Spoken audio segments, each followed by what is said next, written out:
میں اس وقت اپنے چہیتے بھتیجے کامران کے ساتھ گرم سپہر کو ووٹنگ کے لیے جانے کا ارادہ کر رہا تھا۔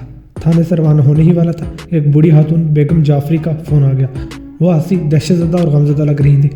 انسپکٹر اس ہونی نے ایک بھیانک کہکا بھی لگایا تھا۔ ہاں، میں سچ کہہ رہی ہوں، میرے بیٹے پر گولی چلا کر اس نے خوفناک انداز میں کہکا لگایا تھا، بالکل جنونیوں کی طرح، جیسے وہ انتقام سے بھرا ہوا ہو۔ میں جلدی نوٹ بک پر اس کا ٹیلی فونک بیان لکھتا جا رہا تھا۔ مسز جعفری، آپ نے پھر قاتل کو بھی دیکھا ہوگا؟ میں نے سوال کیا۔ نہیں، بیگم جعفری کی کربناک آواز سنائی دی۔ یہی تو مسئلہ ہے، میں دیکھ نہیں سکتی، میں نابینا ہوں۔ انسپکٹر، جلدی سے یہاں آ جاؤ، ورنہ کہیں جنونی قاتل مجھے بھی قتل کرنے کے لیے دوبارہ نہ آن پہنچے۔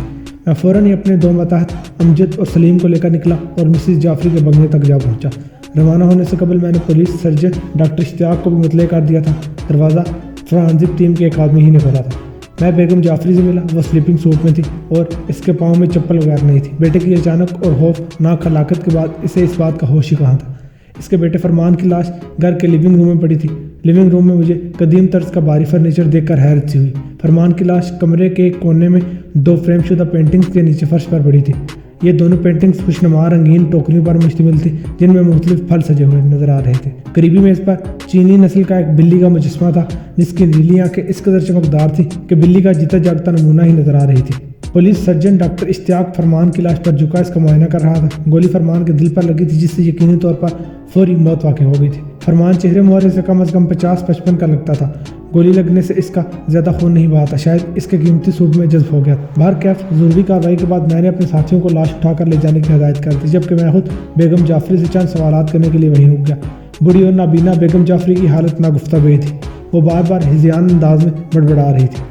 وہ انتقام کی آگ میں جلتا کہکے لگاتا قاتل کس قدر ہولناک تھا، وحشی تھا، خوفناک تھا۔ میں نے اسے تسلی دی اور جب وہ اس قابل ہوئی کہ اپنی خوفزدہ آواز میں مجھے کچھ بتا سکے، جس بنگلے میں وہ اپنے بیٹے سمیت رہتی تھی وہ روزینہ خاتون کی ملکیت تھا جو اب ہالینڈ میں رہتی تھی۔ روزینہ خاتون انتہائی امیر کبیر عورت تھی۔ بیگم جعفری اور اس کا بیٹا فرمان اس کے ہاں 25 برس سے اعلی ترتیب باورچی اور ملازمین کی حیثیت سے رہتے تھے۔ حتیٰ کہ جب بیگم جعفری کی بصارت زائل ہوئی تو تب بھی روزینہ خاتون نے اسے ملازمت سے جواب نہیں دیا، بلکہ تب تو ان دونوں عورتوں کے بیچ سگی بہنوں سے بڑھ کر محبت اور شفقت آمیز روابط قائم ہو چکے تھے۔ روزینہ خاتون کا دنیا میں کوئی بھی نہیں تھا۔ ایک شوہر تھا، وہ بھی انتقال کر گیا تھا۔ دوسری شادی ناکام ثابت ہوئی تو وہ بیرون ملک چلی گئی۔ پھر چند ماہ قبل ہی بوڑھی روزینہ خاتون کا انتقال ہو گیا تو پتہ چلا اس نے اپنی وصیت میں وہ بنگلہ بیگم جعفری کے بیٹے فرمان کے نام منتقل کر دیا تھا۔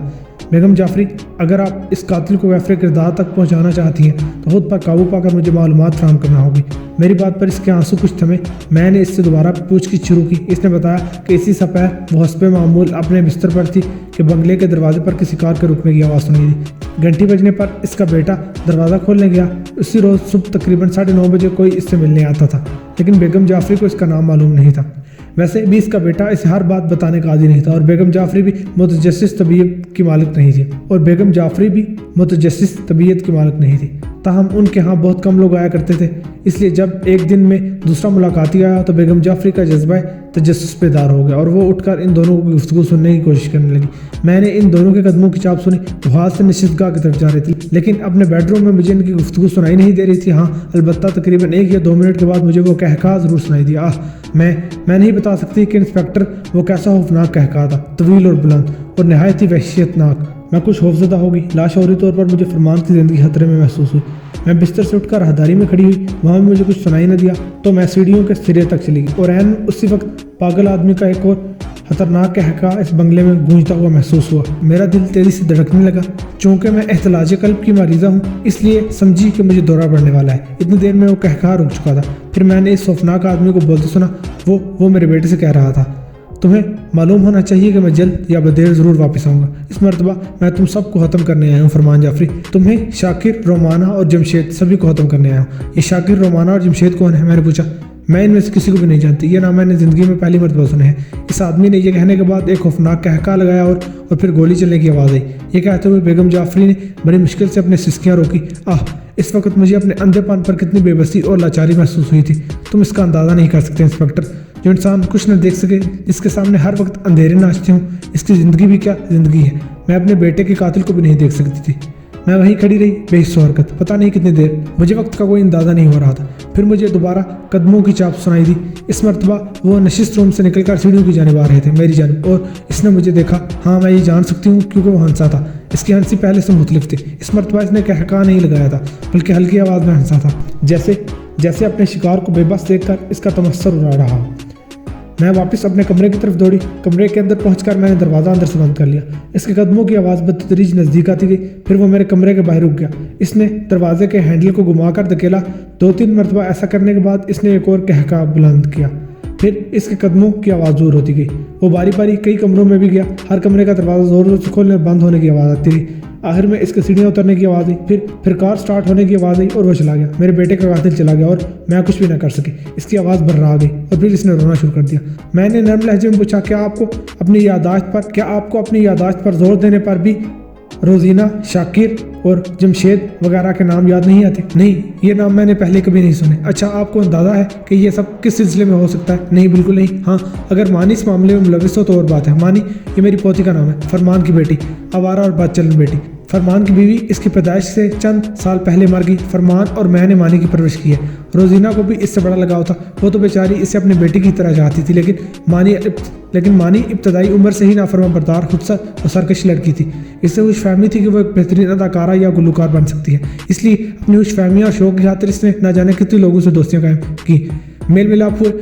2 برس پہلے ایک روز روزینہ نے اسے گھر کے اندر ایک کمرے میں ایک آوارہ آدمی کے ساتھ پکڑ لیا۔ خوب ہنگامہ ہوا۔ روزینہ نے غصے میں آ کر اسے گھر سے نکل جانے اور پھر کبھی واپس نہ آنے کا حکم دیا۔ انہوں نے ٹھیک ہی کیا تھا۔ روزینہ جتنی رحم دل عورت تھی، اتنی ہی تحکمانہ مزاج بھی رکھتی تھی۔ فرمان بھی سختی کا قائل تھا۔ میں سمجھتی ہوں کہ مانی کے معاملے میں دونوں نے بالکل ٹھیک فیصلہ کیا تھا۔ مانی تھی بھی بہت نافرمان لڑکی، کسی کے مرتبے کا خیال کیے بغیر گالم گلوچ بھی کرتی تھی۔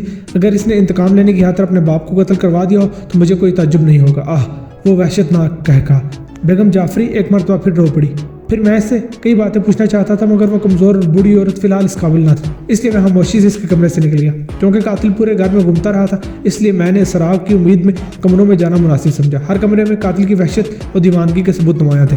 ہر بیڈ روم میں بیڈ کی چادریں اور غلاف وغیرہ نوچ کے گسوٹ کر کے علیحدہ کر دیے گئے۔ ایک کمرے میں چادریں سرے سے غائب تھیں اور ایک اور کمرے میں چادروں کو لمبی لمبی دجیوں کی صورت میں پھاڑ پھاڑ کر کارپیٹ پر پھیلا دیا گیا تھا۔ یہ سب منظر دیکھ کر قاتل کے وحشیانہ انداز پر غور کرتا رہا۔ قاتل انتہائی غضبناک، جنونی اور وحشی نظر آتا تھا۔ میں اس کی وحشت کے اثرات دیکھ رہا تھا کہ اچانک میرے سرکاری سیل فون کی بیل گنگنائی۔ لگتا ہے سر، آج کا دن قتل کی وارداتوں کے لیے ہی رہ گیا ہے۔ دوسری جانب ڈیوٹی کانسٹیبل نعمان نے کہا، ابھی ایک رپورٹ آئی ہے کہ گلستان چورنگی پر واقع ایک گولڈ آرٹ گیلری کے مالک کو گولی مار دی گئی ہے۔ اس کا نام شاکر تھا۔ شاکر؟ ہاں۔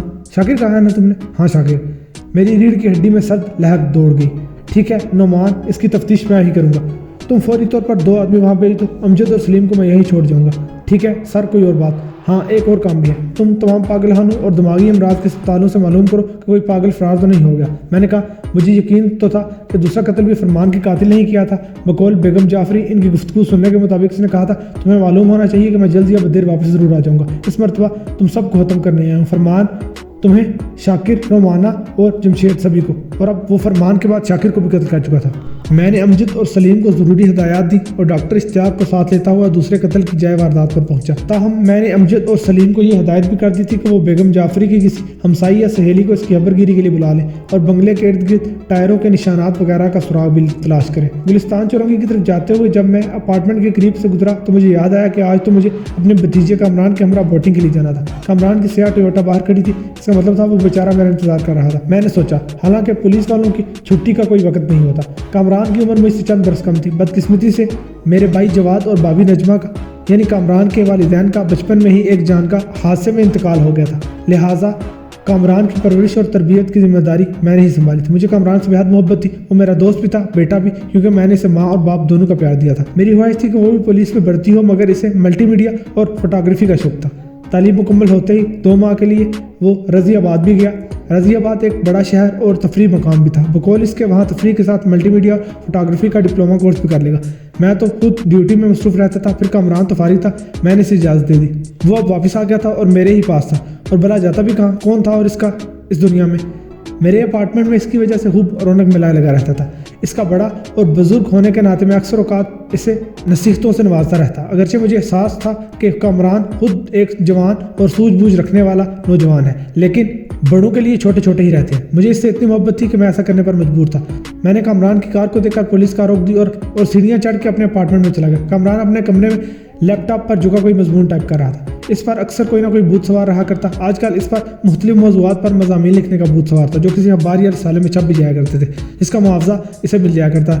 کامران نے میری طرف دیکھ کر کہا، یہ آپ کا چہرہ لاش جیسا کیوں ہو رہا ہے؟ کیا قتل وتل ہو گیا ہے؟ ایک نہیں دو، میں نے جواب دیا اور پھر ساری تفصیلات اسے بتانے لگا۔ میری دلی خواہش تھی کہ کامران پولیس کے کام میں دلچسپی لے اور بلا ہے پولیس میں ملازمت کرنے پر آمادہ ہو جائے۔ کیا خیال ہے کامران میاں، ساتھ چلتے ہو میرے؟ ممکن ہے تمہیں پولیس کی کارکردگی پر کوئی مضمون لکھنے کا مواد مل جائے۔ پروپیگنڈا کریں، کامران نے سرسراتی آواز میں مسکرا کر کہا۔ بہرحال میں چلتا ہوں، لیکن یہ بات سمجھیے گا کہ میں اس طرح پولیس کی وردی پہننے کا فیصلہ کر لوں گا۔ گولڈ آرٹ گیلری کے استقبالیہ میں مجھے ایک نوجوان لڑکا اور نوجوان لڑکی کرسیوں پر دنسے ہوئے نظر آئے۔ لڑکی بہت حسین تھی، میں اسے دیکھتا رہ گیا۔ میں نے تو شادی نہ کرنے کا فیصلہ کر رکھا تھا، یا پھر فرصت ہی نہیں ملتی تھی کہ اس بارے میں سوچتا بھی، لیکن اب مجھے سوچنا اور ارادہ بھی بدلنا پڑ رہا تھا۔ لڑکی مجھے دیکھتے ہی میری جانب بڑھی۔ انسپکٹر، میرا نام سونیا ہے اور میں مسٹر شاکر کی پارٹنر ہوں۔ یہ اقبال ہے، اس نے نوجوان لڑکے کی طرف اشارہ کرتے ہوئے کہا۔ یہ ہمارا ایک مصور ہے۔ میں سارا دن ایک اسٹوڈیو میں ایک نمائش کی تیاریوں میں مصروف رہی اور جب مجھے یہ چھوڑنے آیا تو میرا خیال ہے باقی آپ خود دیکھ لیں۔ میں ان دونوں کے ہمراہ آرٹ گیلری میں چلا گیا۔ یہ جدید ترین آرٹ گیلری تھی جس میں دیواروں پر تجدیدی پینٹنگز آویزاں تھیں۔ جا بجا عجیب و غریب شکل کے مجسمے کھڑے تھے۔ دروازے سے اندر داخل ہوتے ہی مجھے ایک کونے میں رکھے گئے دو شدید بھاری اور قدیم طرز کے پھولدار فریم دکھائی دی جو شاید پینٹنگز کے بعد کسی کباڑی سے خریدے گئے تھے۔ دیوار کے پاس ایک میز تھی اور میز کے بالکل سامنے ہی دبیر قالین پر بلو سوٹ میں ملبوس ایک شخص کی لاش پڑی تھی۔ فرمان کے گھر میں قاتل نے جو ابتری پھیلائی تھی وہ یہاں کہیں نظر نہیں آ رہی۔ سونیا نے لرزتی ہوئی آواز میں کہا، ہم یہاں آئے تو یہ اسی حالت میں پڑے تھے۔ انہیں شوٹ کیا گیا ہے۔ ان کی سیکرٹری مس شائستہ بھی یہیں بے ہوش پڑی ہے۔ اس کے سر پر کسی باری شے سے ضرب لگائی گئی ہے۔ ہم نے اسی عمارت سے ایک ڈاکٹر کو بلایا تھا جو اس وقت بھی دفتر میں اسے ہوش میں لانے کی کوشش میں لگا ہوا ہے۔ ڈاکٹر اشتیاق آگے بڑھ کر شاکر کی لاش کا معائنہ کرنے میں مصروف ہو گیا۔ شاکر کو فرمان کی طرح دل میں گولی لگی تھی۔ اس کی لاش کے پاس والی میز پر ایک لائٹر، ایشٹرے اور سگریٹوں کا ایک پیکٹ پڑا تھا جو کسی غیر ملکی برانڈ کا نظر آ رہا تھا۔ میں نے وہ پیکٹ اٹھایا، یہ مارلبورو کے امپورٹڈ سگریٹ تھے۔ اسی لمحے دروازہ کھلا اور سیاہ پیکٹ اٹھائے ایک شخص نمودار ہوا۔ یہ ڈاکٹر تھا۔ اس نے سونیا سے مخاطب ہو کر کہا، اسے ہوش آ گیا ہے، چوٹ زیادہ گہری نہیں تھی، وہ لڑکی صرف دہشت زدہ ہے، اس لیے خطرے کی کوئی بات نہیں۔ میں نے اس کی طرف دیکھ کر کہا، انسپکٹر آپ چاہیں تو اب اس سے سوال کر سکتے ہیں، تاہم کوشش کیجیے گا وہ جلد از جلد فارغ ہو کر گھر پہنچا دی جائے، اسے آرام کی ضرورت ہے۔ میں کامران کو لے کر دفتر کے اندر کمرے میں چلا گیا۔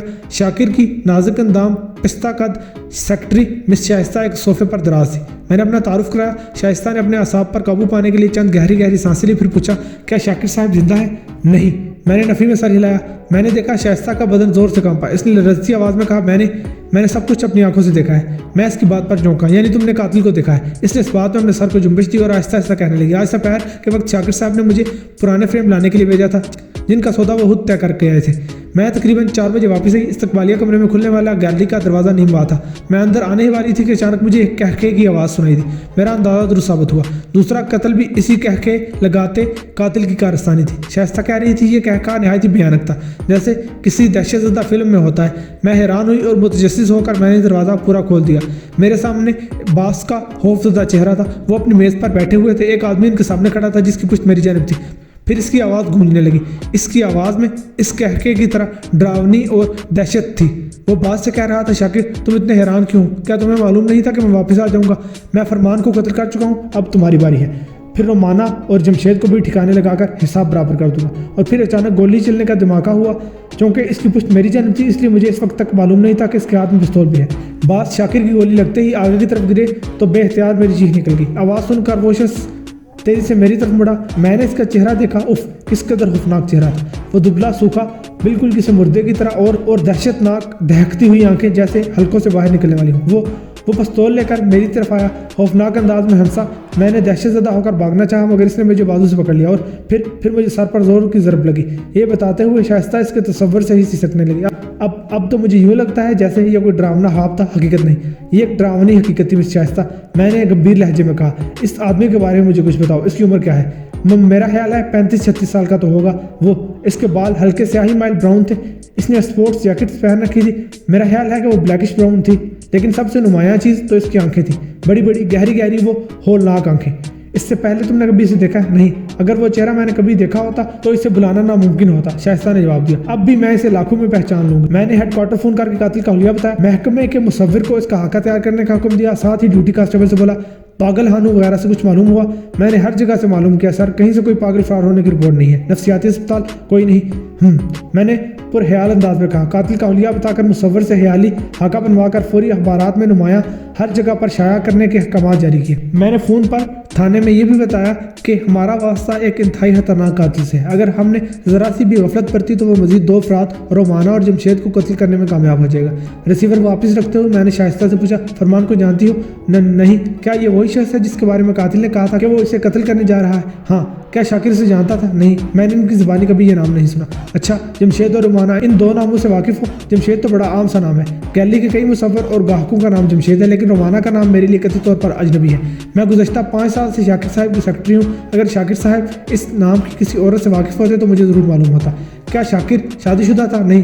مس سونیا شاید ہماری کوئی مدد کر سکے۔ میں نے کہا، مس نہیں، وہ مسز سونیا خلیل ہے، میرے خیال میں وہ آپ کی کوئی مدد نہ کر سکے گی۔ اسے شاکر صاحب کی پارٹنرشپ میں آئے ہوئے ابھی چند ہی ماہ ہوئے ہیں، وہ ان کی دوست یا واقف کار بھی نہیں ہے۔ دراصل وہ میری اور اقبال کی دوست ہے، ہم تینوں نے اکٹھے تعلیم حاصل کی تھی، اس لیے سونیا کے ساتھ مسز سونیا خلیل کے لاحقے اور سابقے نے میرا دل بجا کر رکھ دیا تھا۔ خیر، اس مختصر سے دورانیے میں مبتلائے الفت کی ناکامی پر ملال کرنے کا تو ہرگز متحمل نہ تھا۔